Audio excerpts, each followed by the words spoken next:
कौल सिंह जी, हमारे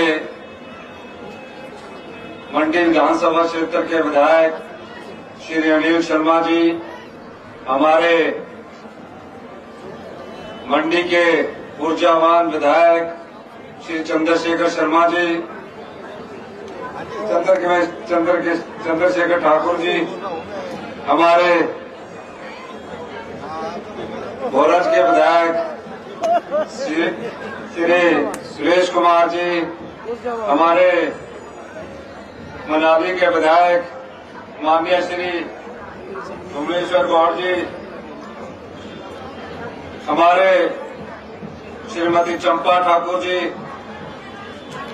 श्री सोनलाल जी जो पूर्व संसदीय सचिव थे, श्री कुलदीप पठानिया जी, अध्यक्ष कांगड़ा बैंक, रामचंद्र पठानी जी, कांगड़ा एग्रीकल्चर बैंक, श्री संजीव गुलेरिया जी, चेयरमैन एपीएमसी, श्री पवन ठाकुर जी, जीवन ठाकुर जी, नगर निगम के महापौर, काउंसलर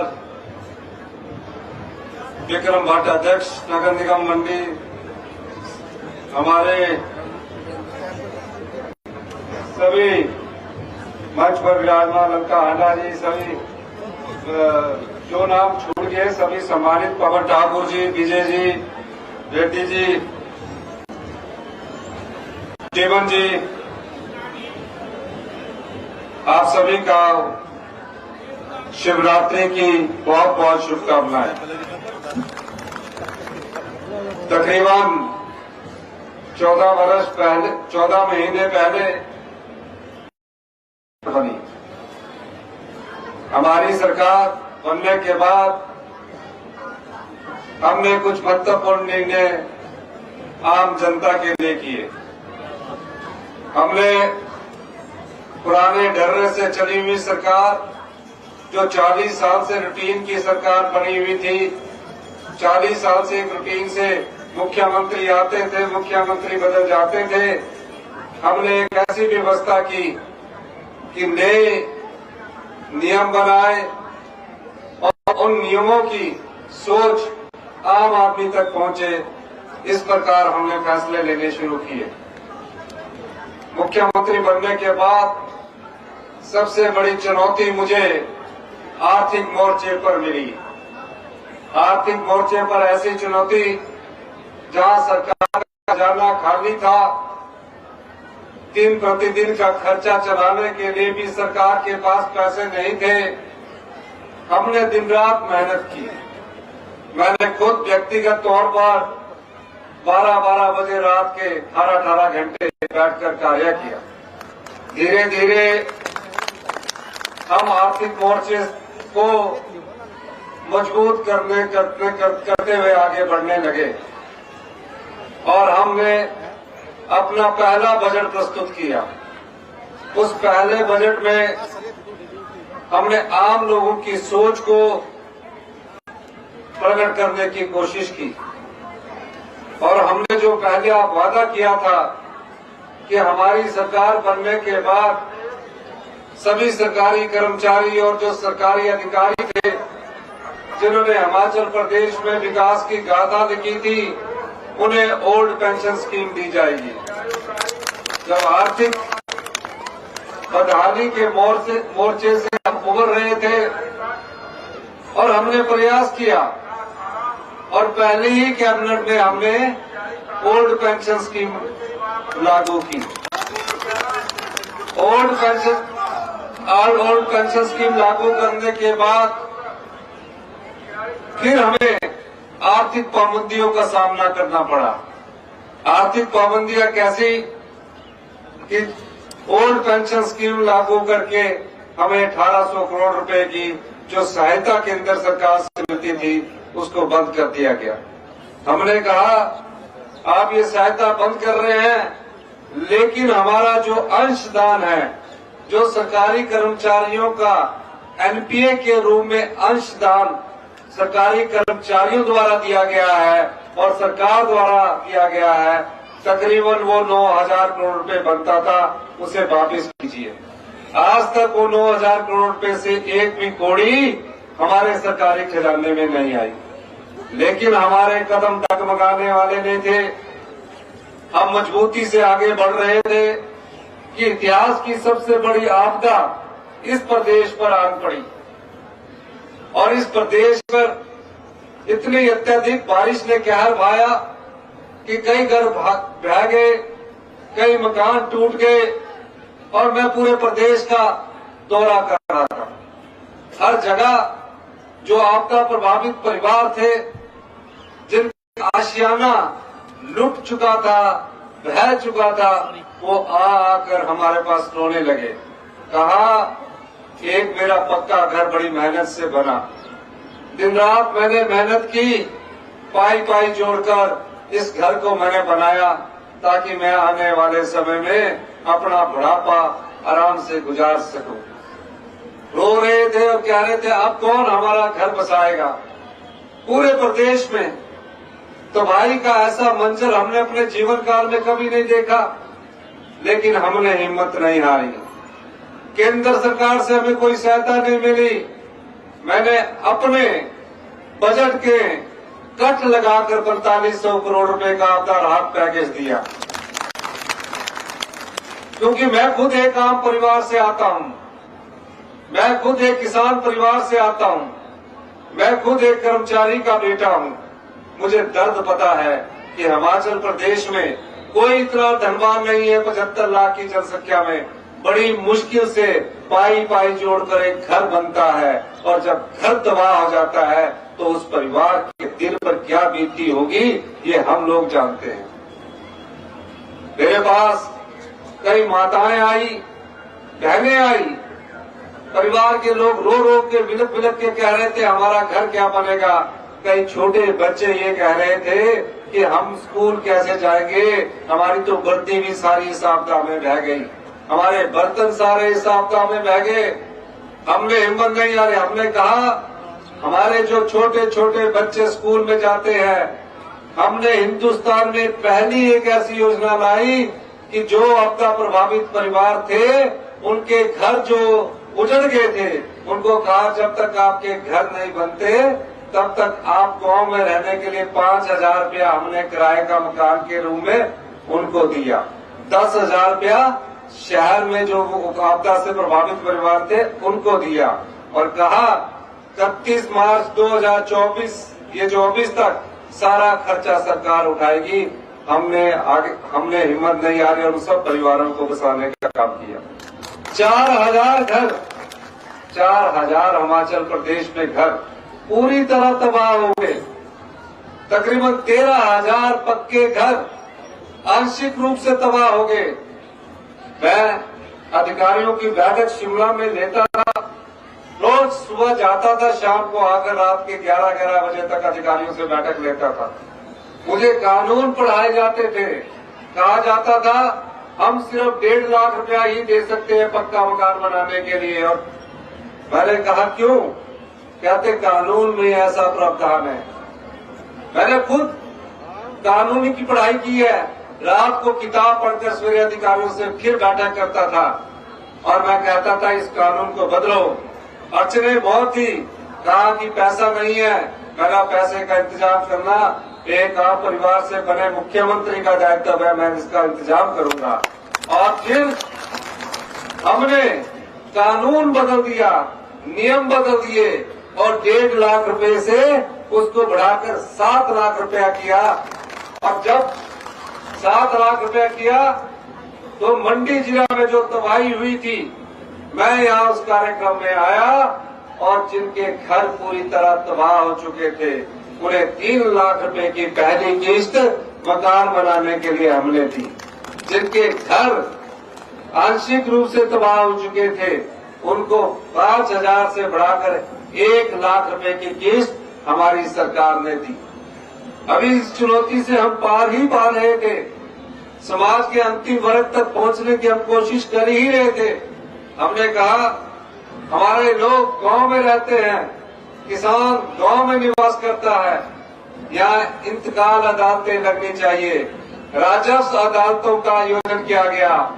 आप पहले पटवारी के पीछे इंतकाल के लिए जाते थे, तकसीम के लिए जाते थे, क्योंकि हम खुद जाते थे तो पता लगता था आज पटवारी जी छुट्टी पर गए हैं, आज डिमार्केशन करने गए हैं। और हमने रोज मीटिंग करके कहा जो भी राजस्व कर्मचारियों को मिलना चाहिए उसे देना चाहिए, लेकिन आम आदमी को कोई समस्या का सामना न करना पड़े।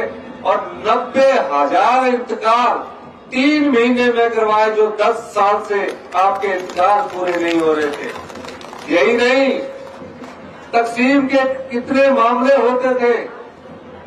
दादे के समय से तकसीम का केस चला करता था और पोते तक उसका फैसला नहीं होता था। हमने राजस्व कानून बदल दिया और कहा तकसीम के फैसलों का भी तुरंत प्रभाव से आप फैसला कीजिए। फिर हमारे पास संसाधन कम पर जरूरत ज्यादा थी। हमने भ्रष्टाचार पर लगाम लगाने के लिए एक कानून बनाने की बात कही। जो हमीरपुर का सबऑर्डिनेट सिलेक्शन बोर्ड था, वहां जब सरकार में रोजगार देने के लिए, नौकरी के लिए जब लोग टेस्ट पर बैठा करते थे तो पेपर लीक कर दिया जाता था और 5 लाख रुपए से 6 लाख रुपए का पेपर बेच दिया जाता था।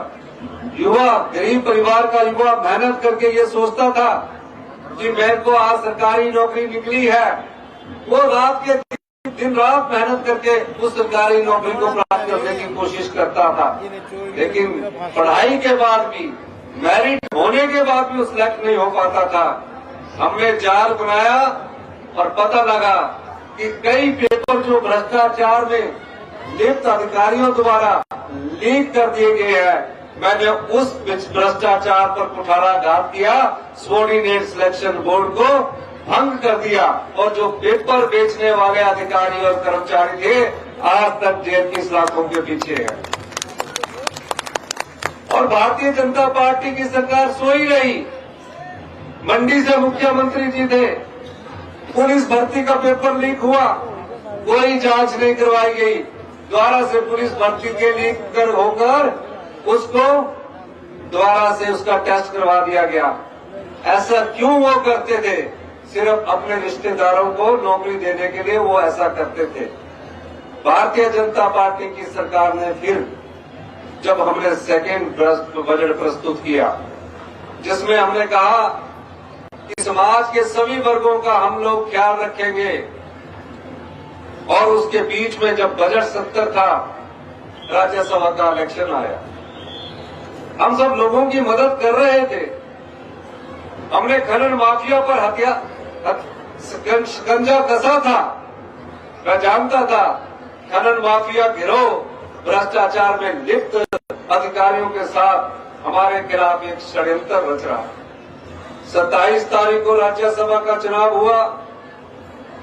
हमने बोला जिस कांग्रेस पार्टी के चुनाव चिन्ह पर जो लोग चुनकर आएंगे वो हमारे जो कांग्रेस के प्रत्याशी है उस पर मतदान करेंगे। लेकिन उसके विपरीत 6 कांग्रेस के विधायकों ने उसके खिलाफ वोट डाला और मैंने उनसे जानकारी प्राप्त करने की कोशिश की तो पता लगा कि यहाँ अंतरात्मा की आवाज नहीं थी, यहाँ धन आत्मा की आवाज से उन लोगों ने वोट डाला। धन आत्मा की आवाज से वोट डाला। राज्यसभा चुनाव में 34 वोट पड़े और हमारा प्रत्याशी चुनाव हार गया। अगले दिन बजट था। अगर बजट पास ना होता तो हमारी सरकार गिर जाती। उस बजट में क्या था? उस बजट में आम लोगों के लिए, किसान के लिए, महिलाओं के लिए योजना थी। पहली बार हमने हिंदुस्तान में एक ऐसा कानून बनाया जो पशुपालक है, जो दुग्ध उत्पादक है, उन्हें दूध का उचित मूल्य मिलना चाहिए। मैंने पाया कि गांव का किसान दूध पैदा करता है और मिल्क फेडरेशन 32 रुपए किलो के हिसाब से उससे दूध खरीदती है। मैंने कहा भाई हम भी किसान हैं, हमारे लोग भी पशु पालते हैं, 32 रुपए में तो चारा ही नहीं पूरा होता। मैंने उसके लिए एक नियम बनाया और दूध के मूल्य को जो ये दूसरा बजट प्रस्तुत किया 32 रुपए से बढ़ाकर सीधे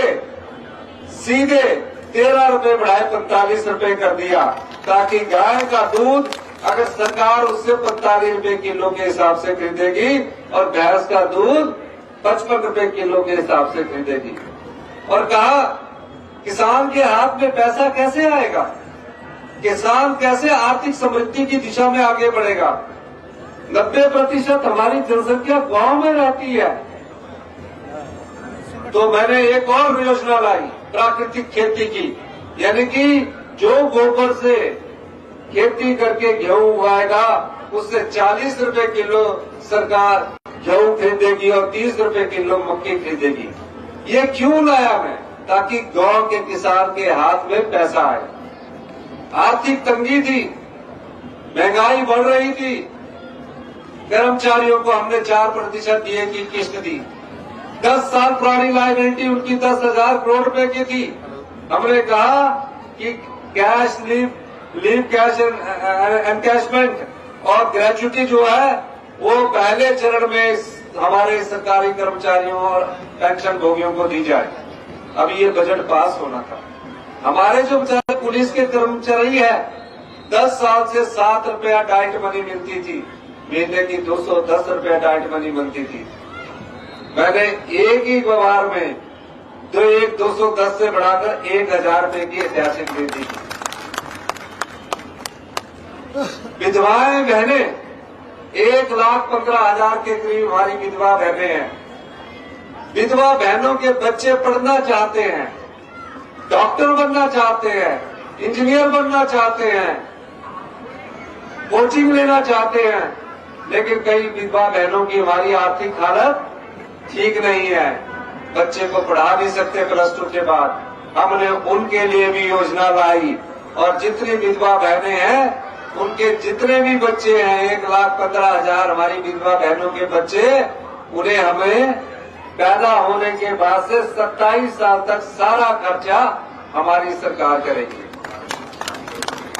गरीब आदमी है जिसका बच्चा पढ़ाई करना चाहता है, पढ़ने में तेज है, आर्थिक तंगी के मन में उसके मन में आत्मविश्वास ये नहीं आ पाता कि मैं +2 करने के बाद अगर मैं डॉक्टर बनता हूं तो क्या मेरी माँ बाप मेरी फीस का पैसा दे सकेंगे। हमने उनके लिए योजना लाई और कहा 20 लाख रुपया एक परिवार का बच्चा अगर पढ़ना चाहता है 1% ब्याज के हिसाब से, हमने उसके लिए वाईएस प्रमाण ऋण सुविधा योजना लेकर आए। ये पीड़ा क्यों है? क्योंकि मैं भी आपके परिवार से निकलकर राजनीति की इस कुर्सी पर पहुंचा हूं। मैं कभी मंत्री नहीं रहा, मैं मेहनत करके आप लोगों के संघर्ष से इस कुर्सी पर पहुंचा हूं। और जिस प्रकार इस कुर्सी को चुराने की कोशिश भारतीय जनता पार्टी की सरकार कर रही है, भारतीय जनता पार्टी के नेता कर रहे हैं, वो कभी सफल नहीं होगी। क्योंकि ये आम जनता की कुर्सी है, ये किसान के बेटे की कुर्सी है, ये कर्मचारी के बेटे की कुर्सी है। इसको छीनने की कोशिश करेंगे तो आम जनता जो हमारे साथ कंधे से कंधा मिलाकर चलेगी, वो आपको उसका मुंह तोड़ जवाब देंगे। क्या आप लोग हमारे साथ कंधे से कंधा मिलाकर चलेंगे? दोनों हाथ खड़े करके बताइए। तो अगर मैं आपको ये कहना चाहता हूं, भ्रष्टाचार की लड़ाई लंबी है, भ्रष्टाचार से की कमाई पर हम कुठाराघात करते रहेंगे और जो पैसा उस भ्रष्टाचारियों ने कमाया है वो आम जनता के बीच हम लोग बांटेंगे, जिसका हमने क्रम शुरू कर दिया है। अनाथ बच्चे थे, कोई नहीं पूछता था, माता खो चुकी है, पिता खो चुके हैं, पढ़ने का कोई साधन नहीं था। हमने कहा ये अनाथ बच्चे भी हमारे राज्य के बच्चे हैं, चिल्ड्रन ऑफ द स्टेट है, इनकी भी पूरी पढ़ाई का खर्चा देंगे और 18 साल के बाद जो बच्चा पढ़ रहा होगा उसको 4,000 रुपया महीना हम पॉकेट मनी के रूप में भी देंगे। ये सरकार की दृढ़ संकल्पता है। फिर बार बार कहते थे गारंटियां कहां से पूरी करें। आप लोग आंखें बंद करके भारतीय जनता पार्टी के नेता सोए रहे। पैसा लुटाते रहे, आपका धन था, ये आपका धन है। 5 साल के लिए कुर्सी मिलती है, ये लुटाने के लिए नहीं होती, ये किसान की सेवा के लिए होती है, महिलाओं के सम्मान के लिए होती है, युवाओं के रोजगार के लिए होती है और आम आदमी के मान सम्मान को बढ़ाने के लिए होती है। पैसा लूटता रहा, शराब के ठेके रिन्यू होते रहे, एक शराब के ठेके नए बनते रहे, उसमें आए 160 करोड़ रुपए होती रहे रिन्यू करके। हमने शराब के ठेकों की नीलामी की, 160 से 500 करोड़ रुपया आपको आय के रूप में बढ़ाया। कहा गारंटियां कैसे पूरी होगी? हमने कहा हम पूरे करेंगे। और मैंने 18 साल से उम्र की जो हमारी बेटी है, उसके शरीर के अंतिम सांस तक उनको 1500 रुपए देने की हमने घोषणा की।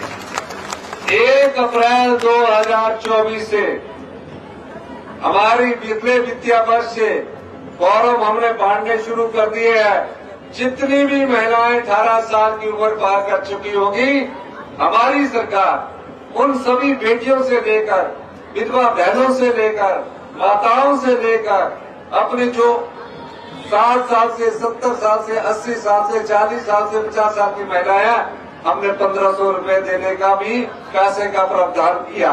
ये पैसा आएगा कहां से? ये पैसा आपका है। ये पैसा नियम कानून बदलकर भ्रष्टाचार पर चोट करने के बाद हमारे पास आया है, जो मैं आपको बांटना चाहता हूं, आपका अधिकार है। और मैं एक और बात कहना चाहता हूं भारतीय जनता पार्टी के नेताओं को। हमारी लड़ाई लोकतंत्र को बचाने के लिए है। और जो लोग चुराकर लोकतंत्र पर अपनी गद्दी पर बैठना चाहते हैं, जनता उन्हें कभी माफ नहीं करती है। मैं जानता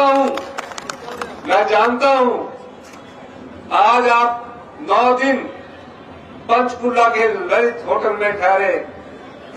ऐसी क्या डर है आप में कि आपको पंचकुला के ललित होटल से प्राइवेट प्लेन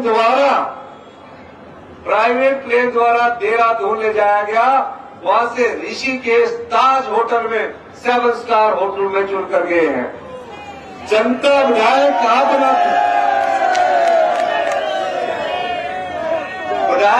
बनाते हैं, विधायक आप अपने दुख बांटने के लिए बनाते हैं। 9 दिन से वो जैसे कोई गडरिया अपनी भेड़ों को लेकर चलता है, उस तरह उनको लेकर वो ऋषिकेश ताज होटल में चले गए। जो धन आत्मा के बल पर गए हैं, भगवान उन्हें कभी माफ नहीं करेगा। अंतरात्मा नहीं थी ये धन आत्मा थी। और मैं एक और बात कह देना चाहता हूं, ये सरकार पूरे 5 साल चलेगी और ये सरकार आम आदमी की सरकार है। ये सरकार गरीब की सरकार है, आम आदमी की सरकार है, किसान की सरकार है, कर्मचारी के बेटे की सरकार है और जनता की आवाज है। ये आपकी सरकार है। ये जो कुर्सी है, ये कुर्सी किसी और की नहीं है, आपकी कुर्सी है। ये कुर्सी पर आप लोगों का अधिकार है। इस कुर्सी को जो चुराने की कोशिश करेगा, वो जन आंदोलन के रूप में उनके सामने एक क्रांति के रूप में खड़ी होगी। क्या आप इस क्रांति के लिए तैयार हैं? जोर से बोलिए। तो मैं ये कहना चाहता हूं जयराम ठाकुर जी को और भारतीय जनता पार्टी के नेताओं को, कोई ऐसा, ये जो 9 विधायक गए हैं जिसमें 6 कांग्रेस के विधायक गए हैं, इनको इनके परिवार से तो मिलने दो, इनको इनके परिवार के पास तो आने दो। अब उनको ऋषिकेश लेके डर, जनता का डर है ये। और लोकतंत्र में जनता सर्वोपरि होते हैं, नेता कोई बड़ा नहीं होता। ताकत आपके हाथ में है, आपके हाथ में वोट की ताकत है। समय आएगा लोकसभा चुनाव में इन्हें मजा चखाने का। और जो लड़ाई हमने शुरू की है कि भ्रष्टाचार को खत्म करने के लिए आम आदमी तक अपनी योजना को ले जाने के लिए, उसके लिए हमारी कांग्रेस की सरकार कृत संकल्प है, दृढ़ संकल्प है। ईमानदारी से, नैतिकता से, पारदर्शिता से हम सरकार चलाते हैं। इन्हीं शब्दों के साथ मैं एक बार फिर आप लोगों का धन्यवाद करना चाहता हूं, इस आशा के साथ कि आज आपकी आवाज हिमाचल प्रदेश के कोने कोने तक जानी चाहिए, और जो एक गडरिया जिनको एक स्थान से दूसरे स्थान पर भगा कर ले जा रहा है, उनके कानों तक ये आवाज पहुंचनी चाहिए कि ये हिमाचल की जनता है जो भ्रष्टाचार को स्वीकार नहीं करेगी, जो बिकाऊ हुआ मिलों को स्वीकार नहीं करेगी। इन्हीं शब्दों के साथ मैं आपका बहुत बहुत धन्यवाद करता हूं। क्या आप, मैं एक बात आपसे जानना चाहता हूं कि क्या आप जन क्रांति के लिए तैयार है कि नहीं है? जोर से बोलिए तो ना करेंगे। धन्यवाद। हम देश संस्कृत को मानने वाले लोग हैं। अपनी संस्कृति के लिए, देश समाज के हित के लिए जो भी हो हम वो सब कर रहे हैं।